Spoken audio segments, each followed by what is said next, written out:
Good evening student, my self Rashmi Sharma, department of botany, Pandit Jawaharlal Nehru arts and science, PG college Bemetara, Chhattisgarh. आज का topic है heterospory, जिसे विषम बीजाणुता कहा जाता है। विषम बीजाणुता के अंतर्गत हम देखेंगे origin of heterospory, evidences of heterospory and last one is significance of heterospory. तो आइए स्टार्ट करते हैं टॉपिक। सबसे पहले हेटेरोस्पोरी इन टेरिडोफाइट्स। टेरिडोफाइट्स में जनरली सिमिलर स्पोर्स प्रोड्यूस होते हैं, तो इस फिनोमिना को होमोस्पोरी कहते हैं। जैसा कि आपने लाइकोपोडियम एंड इक्विसेटम में देखा ही होगा कि इनमें एक ही टाइप के स्पोर्स पाए जाते थे, और कुछ ऐसे टेरिडोफाइट्स होते हैं जिनमें अलग अलग टाइप के स्पोर्स पाए जाते हैं। ये अलग अलग टाइप के शेप एंड साइज में डिफरेंट होते हैं, तो इन्हें क्या कहते हैं? इन्हें कहते हैं हेटेरोस्पोर्स कहते हैं। और इस फिनोमिना को या इस घटना को हेटेरोस्पोरी कहा जाता है। इनमें दो टाइप के स्पोर्स होते हैं या बनते हैं। पहला है microspores and second megaspore. Microspores microsporangium के अंदर बनते हैं। ये मेल गैमेटोफाइट होते हैं और साइज में छोटे होते हैं। एंड जो मेगास्पोर हैं वो मेगास्पोरेंजियम के अंदर बनते हैं, फीमेल गैमेटोफाइट को प्रोड्यूस करते हैं एंड साइज में बड़े होते हैं। जैसा कि आप यहाँ पे डायग्राम में देख सकते हैं कि जो माइक्रोस्पोर्स है वो छोटे होते हैं, संख्या में ज़्यादा होते हैं, और माइक्रोस्पोर्स माइक्रोस्पोरेंजियम के अंदर में बनते हैं। एंड जो मेगास्पोर होते हैं वो संख्या में कम होते हैं, साइज में बड़े होते हैं और मेगास्पोरेंजियम के अंदर बनते हैं। अकॉर्डिंग टू रशीद 1976, इन्होंने ये बताया था कि टेरिडोफाइट्स की ओनली 9 ऐसी जेनरा है जिनमें हेटेरोस्पोर्स का ओरिजिन होता है या डेवलपमेंट होता है। ये है Selaginella, Isoetes, Stylites, Marsilea, Pilularia, Regnellidium, Salvinia, Azolla and Platyzoma. Next देखते हैं ओरिजिन ऑफ हेटेरोस्पोरी। हेटेरोस्पोरी की उत्पत्ति कैसे हुई? तो हेटेरोस्पोरी की ओरिजिन को हम paleobotany, developmental and experimental evidences के बेसिस पे डिस्कस कर सकते हैं। सो ये एविडेंसेस हैं। First, paleobotanical evidences. इस एविडेंसेस के अकॉर्डिंग यह माना जाता है कि हेटेरोस्पोर्स की जो उत्पत्ति हुई है वो तब होती है जब न्यूट्रिशन की मात्रा या न्यूट्रिशन अधिक होती है। अगर न्यूट्रिशन कम होता है तो माइक्रोस्पोर्स बनते हैं, लेकिन अगर न्यूट्रिशन अधिक होता है तो मेगास्पोर्स का डेवलपमेंट होता है। और जैसा कि हम जानते हैं जो मेगास्पोर्स होते हैं वो साइज में बड़े होते हैं, संख्या में कम होते हैं, फीमेल गैमेटोफाइट होते हैं। एंड जो माइक्रोस्पोर्स होते हैं वो संख्या में अधिक होते हैं, साइज में छोटे होते हैं एंड मेल गैमेटोफाइट होते हैं। यहाँ आप देख सकते हैं कि एक जनरल नॉलेज के लिए है कि एल्गी, फंजाई एंड ब्रायोफाइटा में, इन तीनों में जो स्पोर्स बनते हैं वो कैसे होते हैं? होमोस्पोर्स होते हैं। और जो टेरिडोफाइटा, जिम्नोस्पर्म एंड एंजियोस्पर्म में जो स्पोर्स बनते हैं वो होमोस्पोरी एंड हेटेरोस्पोरी, दोनों ही टाइप के स्पोर्स इनमें पाए जाते हैं। आगे देखते हैं हम, यदि हम पैलियोबॉटनिकल एविडेंसेस की बात करें तो जो अर्लियर वेस्कुलर प्लांट्स हैं जैसे कि टेरिडोफाइट्स में स्यूडो होमोस्पर्गस, टेरिडोफाइट्स में क्या होते हैं? स्यूडो होमोस्पर्गस स्पोर्स का फॉर्मेशन होता है। उसके बाद की जो जातियां थी वो सभी कैसे थी? हेटेरोस्पोरस थी।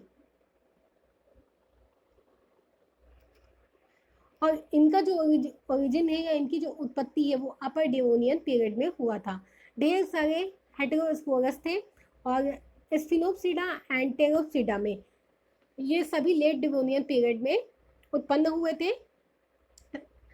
और जो अर्ली कार्बोनिफेरस पीरियड में इनकी उत्पत्ति मानी जाती है। ये एडवांसेस पैलियोबॉटनिकल एविडेंसेस के थ्रू बताया गया था। नेक्स्ट है second evidences, evidences from developmental studies हैं। यदि हम बात करें कि माइक्रोस्पोरेंजिया एंड मेगास्पोरेंजिया की, तो इनके डेवलपमेंट का पैटर्न सेम होता है और ये आइडेंटिकल ऑर्गेनाइजेशन होते हैं, बट आइडेंटिकल ऑर्गेनाइजेशन होते हैं लेकिन ये डिफरेंट होते हैं कहाँ पे, केवल साइज में डिफरेंट होते हैं। तो जो मेगास्पोर्स होता है या मेगास्पोरेंजिया जो है, ये जनरली मेगास्पोर मदर सेल से इनका डेवलपमेंट होता है या मेगास्पोर मदर सेल से ये बनते हैं। एंड जो माइक्रोस्पोरेंजिया होते हैं वो माइक्रोस्पोरेंजियल मदर सेल से इनका डेवलपमेंट होता है, बट जो मेगास्पोरेंजिया बनता है उसमें मैक्सिमम नंबर ऑफ जो मेगास्पोर्स हैं वो कैसे हो जाते हैं, डीजनरेट हो जाते हैं। लेकिन जो माइक्रोस्पोरेंजिया होता है उनमें, माइक्रोस्पोरेंजिया में जो मदर सेल होते हैं वो बहुत ही कम डीजनरेट होते हैं। यहाँ आपको ये जानना इम्पॉर्टेंट है कि जब मेगास्पोरेंजिया एंड माइक्रोस्पोरेंजिया का डेवलपमेंट होता है तो डेवलपमेंट की जो प्रोसेस होती है वो सभी कैसी होती है, सेम होती है।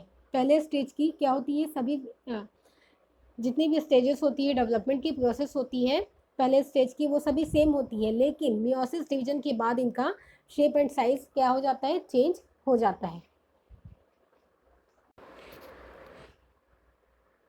जो डेवलपमेंट होता है वो मेगास्पोरेंजिया एंड माइक्रोस्पोरेंजिया सब सिमिलर होता है, बस मियोसिस के बाद की जो स्टेजेस है वो कैसे हो जाती है, डिफरेंट हो जाती है।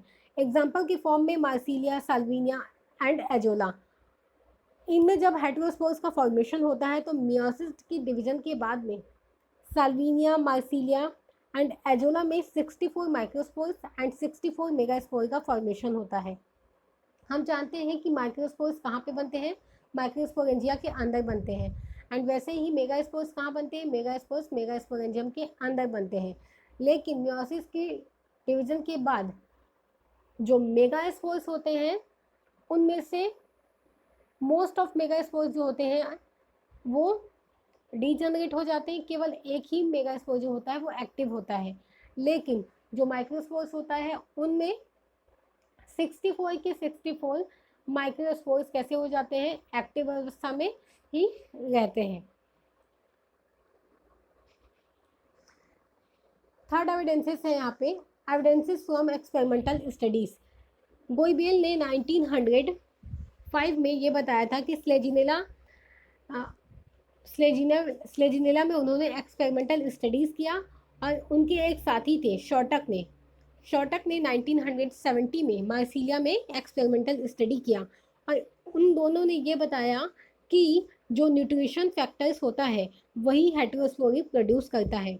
तो यदि लो इंटेंसिटी फोटोसिंथेटिक एक्टिविटी होती है तो माइक्रोस्पोरेंजिया प्रोड्यूस होते हैं, और सडन या अचानक लो टेम्परेचर होता है तो फोटोसिंथेटिक की रेट बढ़ जाती है। तो मार्सिलिया में जो मेगास्पोर के फॉर्मेशन की जो प्रोसेस होती है वो 6 गुना अधिक फास्ट हो जाती है। तो कहने का मतलब यहाँ पे ये है कि अगर न्यूट्रिशन कम मिलता है तो माइक्रोस्पोर्स का फॉर्मेशन होता है, और यदि न्यूट्रिशन अधिक मात्रा में मिलता है तो मेगास्पोर का फॉर्मेशन होता है। नेक्स्ट देखते हैं biological significance of heterospory. Biological significance of heterospory ये निम्नलिखित है। पहला है, मेगास्पोर या फीमेल गैमेटोफाइट का डेवलपमेंट स्टार्ट हो गया था, और मेगास्पोरेंजियम के अंदर मेगास्पोर या फीमेल गैमेटोफाइट जिसे कहते हैं उनका डेवलपमेंट स्टार्ट हो गया था। क्योंकि अगर आप स्टार्टिंग में पढ़े होंगे कि जो होमोस्पोर्स होते हैं उनमें मेल एंड फीमेल उन्हें हम क्या कहते हैं, उन्हें हम मेल एंड फीमेल गैमेटोफाइट कहते हैं। लेकिन जो हेटेरोस्पोर्स होते हैं उनमें हम मेल या फीमेल गैमेट नहीं कहते, उन्हें हम कहते हैं megaspores and microspores. Second significance है यहाँ पे, माइक्रोस्पोर की जो मेल गैमेट बनाते हैं वो सभी माइक्रोस्पोरेंजियम के अंदर ही रहना स्टार्ट हो गए थे। तो जैसे कि हमने जिम्नोस्पर्म एंजियोस्पर्म में देखा है कि जो पॉलन ग्रेन्स होते हैं उनका फॉर्मेशन माइक्रोस्पोरेंजिया के अंदर ही होता है। जैसा कि हमने टेरिडोफाइट्स में पढ़ा है, थर्ड सिग्निफिकेंस, जैसा कि हमने टाइडोफाइट्स में पढ़ा था कि जो मेल एंड फीमेल गैमेटोफाइट्स होते हैं वो इंडिपेंडेंट होते हैं, किससे? स्पोरोफाइट से इंडिपेंडेंट होते हैं। लेकिन इन लेकिन इनमें हेटेरोस्पोर्स का फॉर्मेशन यदि होता है या हुआ तो या होने लगा तो क्या होगा कि जो फीमेल गैमेटोफाइट है वो अपना न्यूट्रिशन स्पोरोफाइट से लेना स्टार्ट कर देगा, है ना। और एक टाइप या एक ऐसा भी हो सकता है जो जो गैमेटोफाइट्स होते हैं या गैमेटोफिटिक स्टेज होती है वो स्पोरोफाइट पे डिपेंड करता है। नेक्स्ट सिग्निफिकेंस है यहाँ पे, फोर्थ सिग्निफिकेंस है टाइडोफाइट्स में हमने टाइडोफाइट टाइडोफाइट्स में हम ये जानते हैं कि उसमें एम्ब्रियोनिक डेवलपमेंट गैमेटोफिटिक होता था। वो कैसे होता है? वो थैलेस के अंदर में होता था। लेकिन जैसे जैसे ओरिजिन हुआ किसका? हेटेरोस्पोरी का ओरिजिन होने लग गया। हेटेरोस्पोरी हेटेरोस्पोरी में फीमेल गैमेटोफाइट से ही न्यूट्रिशन लेने लगे। मीन्स कंप्लीटली डेवलप थे कौन? मीन्स ये कंप्लीटली डेवलप्ड स्पोरोफाइट थे। इन्हें कोई भी इंडिपेंडेंट प्रोथैलस की आवश्यकता नहीं पड़ती थी, क्योंकि हमें मालूम है कि टेरिडोफाइट्स में प्रोथैलस में क्लोरोप्लास्ट होता था, तो ये वहीं से अपना न्यूट्रिशन ले लेते थे। क्लोरोप्लास्ट में भोजन बनाने की क्षमता पाई जाती है, तो क्लोरोप्लास्ट जो प्रोथैलस होते हैं उनमें क्लोरोप्लास्ट पाया जाता है और क्लोरोप्लास्ट में भोजन बनाने की क्षमता पाई जाती थी, तो इन्हें किसी अदर गैमेटोफाइट की आवश्यकता नहीं पड़ती थी, ये अपना भोजन स्वयं बना लेते थे। जैसे जैसे स्पोरोफाइट बनने लगे इन्हें कोई भी प्रोथैलस की आवश्यकता नहीं पड़ी। ओके, तो ये थे कुछ biological significance of heterospores. I hope so आपको ये टॉपिक समझ में आया होगा। Thank you.